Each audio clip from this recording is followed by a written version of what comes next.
பகல்காமுடைய ஒரு தீவிரவாத தாக்குதல் நடந்து கிட்டத்தட்ட ஒரு 6வது நாளில் நம்ம இருக்கோம். இந்த நாளில் நம்ம மக்களுடைய ஏக்கம் என்னவா இருக்குது அப்படின்னா, இன்னும் ஏன் இந்தியா ஒரு பழி வாங்கலை, ஏன் இன்னும் ஒரு strike நடத்தலை?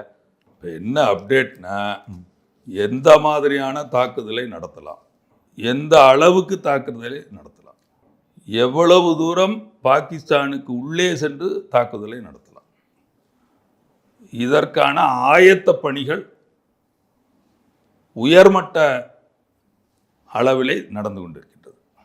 Ministry of defence, ministry of external affairs, எல்லா மினிஸ்டர்ஸும் சேர்ந்து எப்பொழுதுமே இந்த மாதிரி ஒரு தாக்குதல் நடத்துவதற்கு முன்னால் உலகத்தில் உள்ள அனைத்து நாடுகளிலும், குறிப்பாக இந்தியாவிற்கு மிக நெருக்கமாக இருக்கக்கூடிய நாடுகளையும், ஃப்ரெண்ட்லி நேஷன்ஸ், அதுபோக ஆதரவாக இருக்கக்கூடிய நாடுகளையும் டிப்ளமேட்டிக் லெவலில் தூதரங்கள் மூலமாக அவங்கள்ட்ட இந்த மாதிரி நடந்திருக்கு, என்ன செய்யலாம்னு தெரியாமல் யோசிச்சுக்கிட்டு இருக்கோம் தான் சொல்லுவாங்க.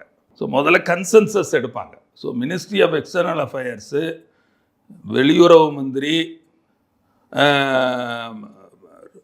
ஃபுல் ஸ்விங்கில் வேலை பார்த்துக்கிட்டு